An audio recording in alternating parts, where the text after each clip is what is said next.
जब लोग कहते हैं you are too young to worry about hair loss, तभी किसी जवान चेहरे से जब हेयरलाइन और टेम्पल्स गायब होने लगते हैं तो आईना भी उम्र से बड़ा सच दिखाने लगता है। हमारे आज के पेशेंट मिस्टर प्रतीक चौधरी की कहानी भी कुछ ऐसी ही थी। ये हमारे पेशेंट की बिफोर कंडीशन, जहां वो ग्रेड 2 बोल्डनेस के चैलेंजेस का सामना कर रहे थे। उनकी हेयरलाइन पूरी तरह से रिसीड हो चुकी थी। हेयरलाइन के साथ पैटेंट के टेम्पल्स भी रिसीड हो गए थे, साथ ही फ्रंटल एरिया में भी नोटिसेबल थिनिंग साफ नजर आ रही थी। लेकिन अच्छी बात यह थी कि पेशेंट की रेस्ट ऑफ द स्कैल्प बालों से भरी हुई थी।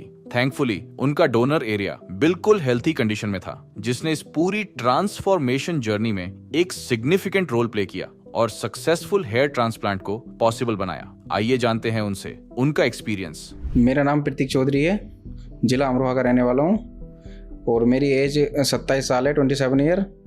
और मैं आज PRP सेशन के लिए आया था QST क्लिनिक हरिद्वार में। ये ट्रांसप्लांट मैंने 2 साल पहले कराया था और मेरे मन में काफ़ी सवाल थे ट्रांसप्लांट को लेकर। काफ़ी मैं मतलब क्या होगा, कैसे, इस तरीके का था सवाल। लेकिन ऐसा कुछ हुआ नहीं है, सब कुछ बढ़िया हो गया और कब ट्रांसप्लांट हो गया मुझे पता भी नहीं चला। सबसे पहले मैं क्लिनिक आया तो मेरी डॉक्टर साहब से मुलाकात हुई। डॉक्टर साहब से मेरे मन में काफ़ी सवाल थे, काफ़ी डाउट थे, जो कि मैं क्लियर करना चाहता था डॉक्टर साहब से।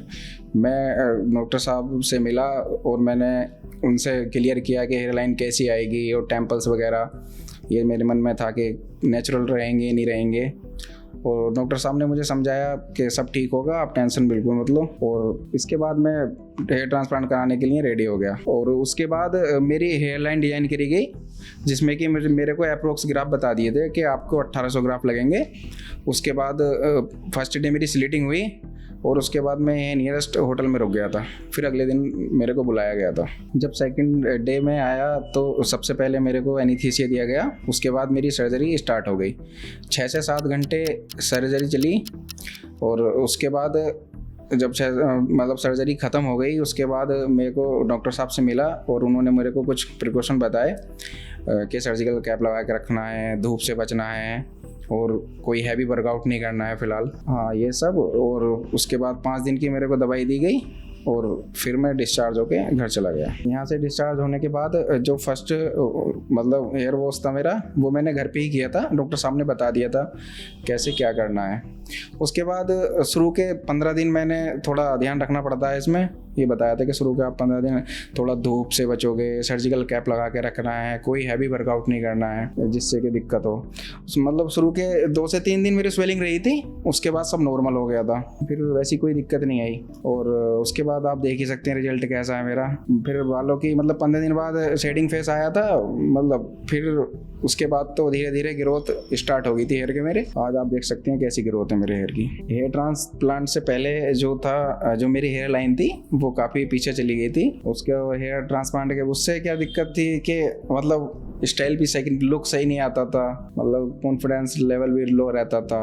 और जब से हेयर ट्रांसप्लांट कराया है मतलब लाइन भी अच्छी हो गई है, सारा सब कुछ, और स्टाइल भी काफ़ी अच्छा आने लगा है अब तो। और ओवरऑल सारे ही बाल जो PRP सेशन लिए मैंने ट्रांसप्लांट के बाद, तो सारे ही जो हेयर है मेरे, वो भी सब अच्छे हो गए हैं। ग्रोथ उनकी भी अच्छी होने लगी है। जैसे कि आजकल लोग कहते हैं, ट्रेंड भी चल रहा है कि तेरा कमबैक नहीं हो रहा, तो आज मैं फुल्ली कॉन्फिडेंट हूँ और कह सकता हूँ कि हाँ, मेरा कमबैक हो चुका है। और रिजल्ट आप देख ही सकते हैं मेरा कितना बेहतरीन रिजल्ट आया है। तो दोस्तों, ये थी मेरी जर्नी जो मैंने आपके साथ शेयर की। और QST क्लिनिक का जो एक्सपीरियंस है ओवरऑल काफ़ी बढ़िया रहा मेरा। और मैं आपको सजेस्ट करना चाहूँगा कि एक बार ज़रूर यहाँ विज़िट करें। काफ़ी अच्छा क्लिनिक है और मैं सभी को सजेस्ट करना चाहूँगा। Thank you. हमारे एक्सपर्ट्स ने पेशेंट के स्कैल्प की डिटेल्ड ट्राइकोस्कोपी की। उसके बाद एक कस्टम शेप्ड हेयरलाइन डिजाइन की गई, जिसे लेजर हेयरलाइन डिजाइनर टूल की हेल्प से प्रिसाइसली मैप किया गया। ग्लबेला पॉइंट से डिस्टेंस एक्यूरेटली मेजर करके फेस प्रोपोर्शंस के अकॉर्डिंग एक परफेक्ट हेयरलाइन डिजाइन की गई। हेयरलाइन के साथ पेशेंट का कंप्लीट फेशियल फ्रेम अचीव करने के लिए पेशेंट के टेम्पल्स भी बनाए गए। हेयरलाइन एंड टेम्पल्स के साथ पेशेंट का अफेक्टेड एरियाज भी केयरफुली आउटलाइन किया गया।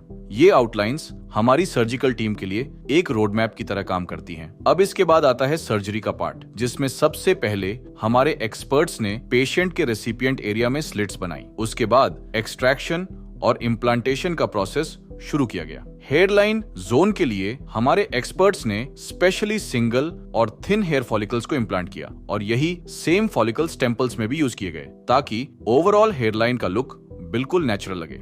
फ्रंटल एरिया में डबल और ट्रिपल फॉलिकल्स का यूज किया गया जिससे एक फुलर और वॉल्यूमिनस इफेक्ट मिल सके। इस पूरे केस में टोटल 1800 ग्राफ्ट्स इम्प्लांट किए गए। ट्रांसप्लांट के 1 महीने बाद जब पेशेंट अपने पहले फॉलोअप पीआरपी सेशन के लिए हमारे क्लिनिक आए तो हमारे एक्सपर्ट्स ने ऑब्जर्व किया कि उनकी स्कैल्प से लगभग 60% ट्रांसप्लांटेड हेयर शेड हो चुके थे, जो कि हेयर ट्रांसप्लांट जर्नी का बिल्कुल नॉर्मल और एक्सपेक्टेड फेज होता है। इस शेडिंग फेज का मतलब ये नहीं होता कि ट्रांसप्लांट फेल हो रहा है, बल्कि यही वो नेचुरल प्रोसेस है जिसमें ट्रांसप्लांटेड हेयर्स टेम्पोरेरीली शेड हो जाते हैं और रूट्स स्कैल्प में अच्छे से सेटल हो जाती है। अगर हम पेशेंट के 30 मंथ्स रिजल्ट्स को उनकी बिफोर कंडीशन से कंपेयर करें तो ट्रांसफॉर्मेशन ट्रूली आउटस्टैंडिंग है। हेयरलाइन अब पूरी तरह मैच्योर हो चुकी है, फ्रंटल जोन में डेंसिटी विजिबली इंप्रूव्ड है और पूरे स्कैल्प पर वॉल्यूम और टेक्सचर पहले से कहीं बेहतर नजर आता है। सबसे जरूरी बात, हेयर ट्रांसप्लांट से सिर्फ बाल ही नहीं,